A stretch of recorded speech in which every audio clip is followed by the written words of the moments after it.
Ya, libur panjang peringatan Paskah wisata Kota Tua masih ramai dikunjungi. Banyak pengunjung yang bersuah foto di depan Museum Fathahillah dan bermain sepeda ontel. Salah satu kawasan wisata primadona di Jakarta, yakni Kota Tua, masih banyak dipilih masyarakat untuk menghabiskan libur panjang Paskah kali ini. Para pengunjung kebanyakan memilih untuk bersuah foto di depan Museum Fathahillah dan bermain sepeda ontel. Selain bersuah foto dan menaiki sepeda, pengunjung yang datang juga memilih untuk duduk-duduk menikmati suasana Kota Tua di siang hari. Pengunjung yang datang juga beragam, mulai dari kalangan anak muda sampai orang tua.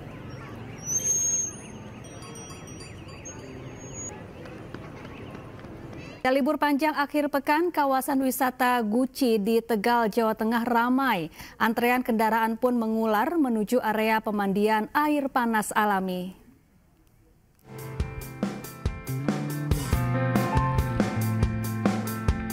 Antrean kendaraan mengular di kawasan wisata Guci Forest, Tegal, Jawa Tengah.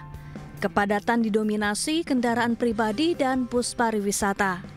Para wisatawan ini terjebak macet sebelum memasuki area pemandian air panas. Sementara itu, wisatawan asyik berendam di kolam air panas alami sambil menikmati udara segar dan panorama alam. Wisatawan mengaku senang menghabiskan waktu berlibur ke Guci karena cuacanya yang sejuk sekaligus bisa melepas penat dengan berenang di air panas.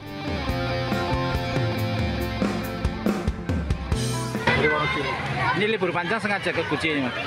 Iya sih, kemarin habis libur panjang Paskah kan, pulang ke Tegal, istri ke Tegal langsung liburan ke Guci.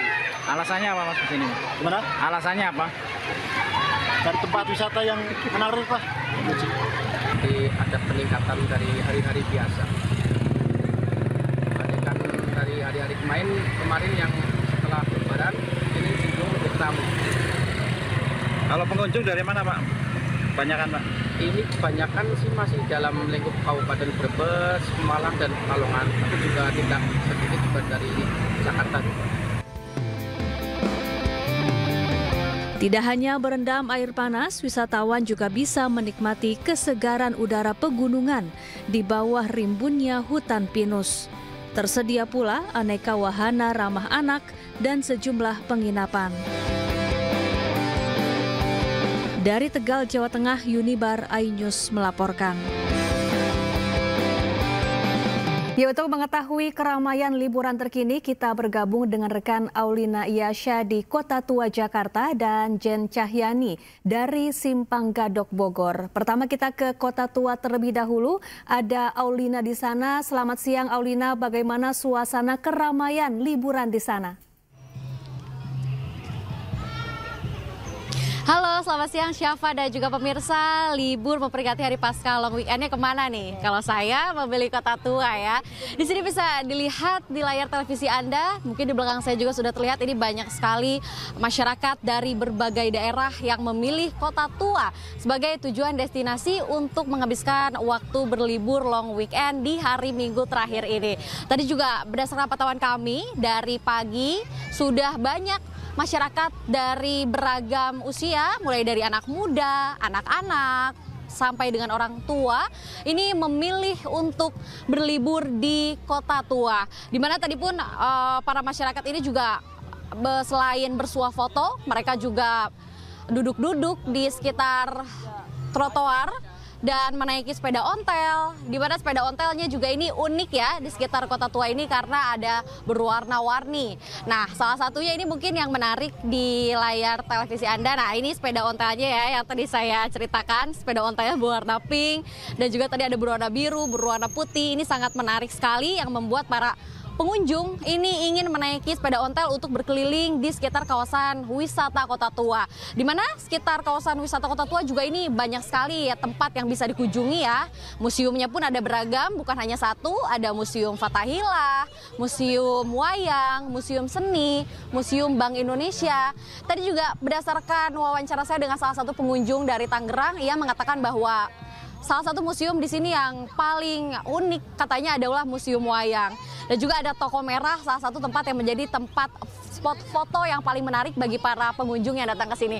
Nah, ini di belakang saya ada salah satu patung cosplay patung berwarna emas. Ini bisa dilihat, ini juga masyarakat senang dan juga ingin berinteraksi untuk berfoto langsung. Kalau gitu saya ingin sedikit mewawancarai kali ya patungnya, maaf izin.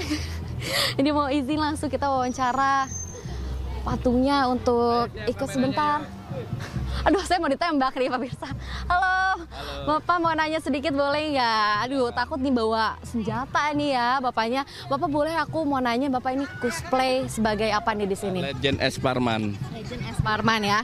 Mengapa Bapak memilih untuk cosplay menjadi Legend S. Parman? Karena memang karakter di sini udah banyak gitu ya. Yang karakter pahlawan revolusi belum ada. Saya pilih pahlawan revolusi. Menurut Bapak gimana nih pengunjung yang datang ke wisata Kota Tua, berbeda nggak sih sama hari biasa sama sekarang nih libur panjang Paskah? Oh, berbeda ya. Kalau hari-hari biasa ya agak sepi ya. Ini alhamdulillah agak rame. Ya, Bapak boleh ditunjukin ini ke layar? Di sebelah sini boleh. Wah, keren sekali kayak gitu. Terima kasih ya Bapak ya atas waktunya. Ya, Syafa dan juga pemirsa di sini seru sekali. Pastinya bagi Anda yang bingung, aduh mau jalan-jalan kemana nih ya libur long weekend kali ini, bisa memilih wisata Kota Tua untuk dijadikan tempat berlibur. Kembali ke Anda. Iya, terima kasih Aulina Iyasa langsung dari kawasan Kota Tua Jakarta. Selanjutnya kita bergeser ke Jen Cahyani di kawasan Simpang Gadok, Puncak Bogor. Selamat siang Jen, apakah saat ini sudah ada rekayasa lalu lintas yang diberlakukan di sana? Selamat siang Syafa dan juga pemirsa. Untuk saat ini di kawasan Simpang Gadok menuju ke Puncak Bogor belum ada atau diterapkan rekayasa lalu lintas. Sementara itu kalau pagi tadi memang sudah diterapkan rekayasa lalu lintas, yakni sistem ganjil genap. Pada pagi hari sekitar pukul 6 pagi hingga pukul 9 pagi. Jadi tadi pagi untuk mengantisipasi adanya antrian kendaraan yang menuju ke arah Puncak Bogor, dari pihak kepolisian menerapkan sistem ganjil genap. Jadi untuk kendaraan yang berplat nomor ganjil, mengingat hari ini adalah tanggal 20, untuk yang berplat nomor ganjil diarahkan untuk putar balik untuk mencari jalur alternatif lain. Sedangkan untuk kendaraan yang berplat nomor genap boleh langsung melaju ke arah Puncak Bogor. Seperti diketahui juga ya, kawasan Puncak Bogor ini masih menjadi salah satu favorit bagi masyarakat untuk menghabiskan libur panjangnya, salah satunya libur periode Hari Raya Paskah. Dan kalau kita berbicara tentang rekayasa lalu lintas yang diterapkan di kawasan Simpang Gadok sendiri, tadi kami sudah bertanya dari pihak kepolisian, kemungkinan siang ini akan menjadi puncak arus balik pada liburan kali ini. Jadi sekitar pukul 1 siang kemungkinan akan mulai diterapkan sistem rekayasa lalu lintas, yakni sistem one way atau satu arah menuju ke Jakarta. Nanti diperkirakan akan kendaraan yang masih berada di puncak ini akan kembali pada siang hingga sore hari. Dan kalau kita pantau untuk saat ini situasi arus lalu lintasnya masih normal, masih cenderung lengang ya, tidak ada kepadatan meskipun pada 2 hari ke belakang ini sempat terdapat kepadatan ya untuk kendaraan yang mengarah dari arah Jakarta menuju ke arah puncak, dan terlihat juga kendaraan yang melintas di sini kebanyakan berplat nomor B berasal dari Jakarta. Nanti akan kita lihat seperti apa situasinya dan juga mulai pukul berapa situasi rekayasa lalu lintas ini akan diberlakukan, karena ini akan diterapkan secara situasional melihat dari banyaknya kendaraan atau kepadatan yang melintas di kawasan Puncak Bogor. Sementara itu Syafa. Terima kasih Jen Cahyani langsung dari Simpang Gadok, Bogor, Jawa Barat. Sebelumnya tadi ada Aulina Iyasa dari kawasan Kota Tua Jakarta, dan selamat bertugas kembali rekan-rekan. Ya pemirsa, libur panjang Paskah bus wisata Bandros atau Bandung Tour on Bus menjadi favorit wisatawan. Akibatnya ratusan pengunjung harus bersabar menunggu antrean bus wisata yang menjadi primadona kota kembang tersebut.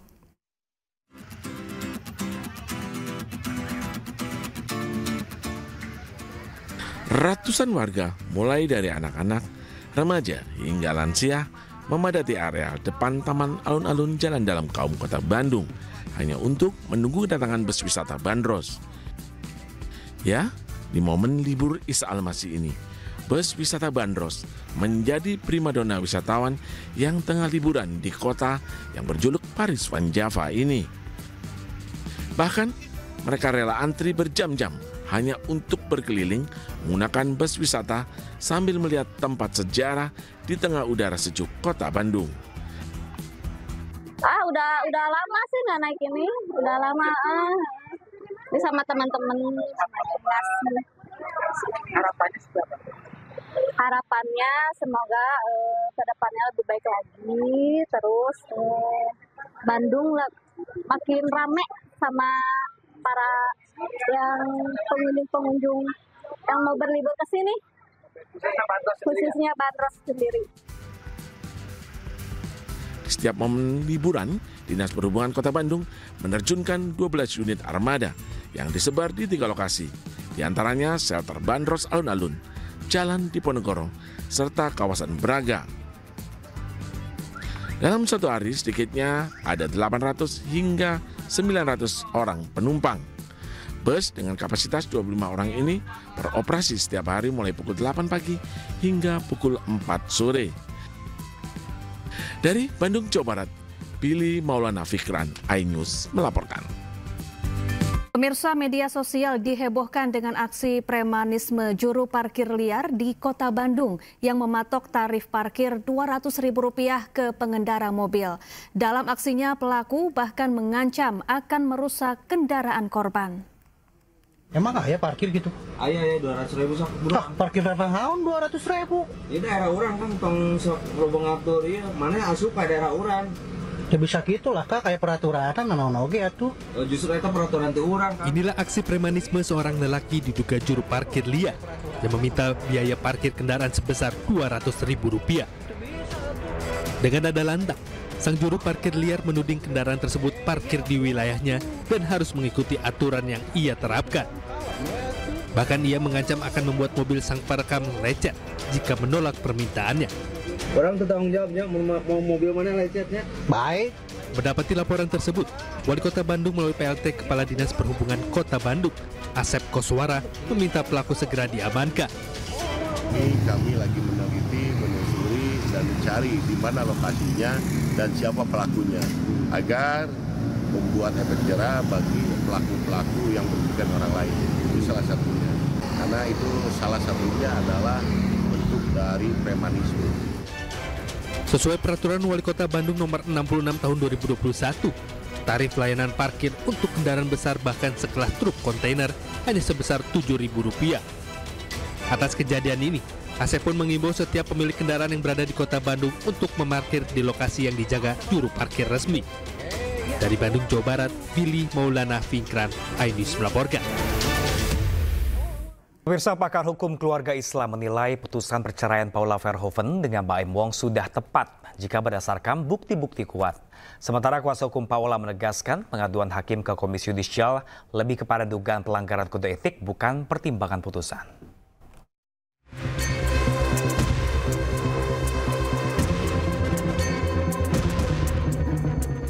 Guru Besar Hukum Keluarga Islam UIN Jakarta Profesor Mesraini menilai putusan Majelis Hakim Pengadilan Agama Jakarta Selatan terkait perceraian pasangan selebritas Paula Verhoeven Baim Wong sudah tepat. Jika putusan itu mengacu pada fakta dan bukti kuat. Paula bisa mengajukan banding dan mengadukan hakim ke Komisi Yudisial jika merasa belum puas terhadap putusan serta memiliki bukti lain. Ya, kalau memang itu terbukti ya, dan pasti kalau memang sudah putusan hakim seperti itu, ada bukti kuat, ya menurut saya tepat putusan majelis hakim tidak memberikan hak asuh anak secara full kepada ibu yang memang terbukti melakukan seperti itu. Tapi lagi-lagi terbukti ya, gitu. Sementara itu, kuasa hukum Paula Verhoeven meluruskan terkait pengaduan kliennya ke Komisi Yudisial.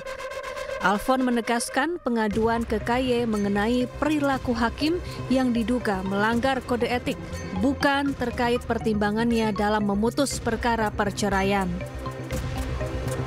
kita laporkan itu terkait dengan kode etik, bukan pelanggaran kode etik dan perilaku gitu ya. Berdasarkan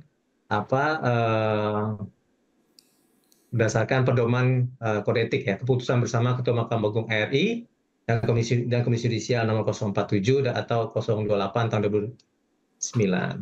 Jadi itu sebenarnya yang kita laporkan gitu kan. Nah ini kan terkait dengan 3 fase gitu kan. Pertama dalam persidangan, kedua itu terkait dengan membuka ya atau setidaknya menerima lah ya para pihak, salah satu pihak tanpa dihadiri oleh pihak yang lainnya dan tanpa diketahui oleh pihak si lainnya gitu ya. Misal contohnya kami sebagai si termohon gitu kan. Dan kemudian ketiga pada saat konferensi pers. Nah kalau dikatakan tadi itu perselingkuhan, biasa dilihat apakah di dalam putusan itu ada kata-kata perselingkuhan, itu kan dalam pertimbangan hukumnya. Dalam putusannya, Majelis Hakim Pengadilan Agama Jakarta Selatan menilai dalil yang diajukan pemohon Baim Wong terbukti. Paula disebut berselingkuh saat masih menjalin hubungan pernikahan dengan Baim. Tim Liputan iNews melaporkan. Anda kembali di iNews Siang pemirsa, kali ini bersama saya Syafaati Suryo. Pemirsa, arus lalu lintas di kawasan Simpang Gadok menuju Puncak Bogor terpantau ramai lancar Minggu pagi. Skema rekayasa lalu lintas one way atau satu arah akan diberlakukan mengantisipasi adanya kepadatan jalur mengarah ke Jakarta.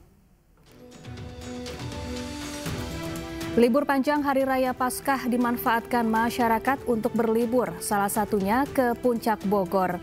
Sistem ganjil genap telah diberlakukan mulai pukul 6 hingga pukul 9 pagi. Bagi kendaraan yang berplat nomor ganjil, diarahkan untuk berbalik arah dan mencari jalur lain. Prediksi puncak arus balik liburan akan terjadi pada siang hingga sore nanti.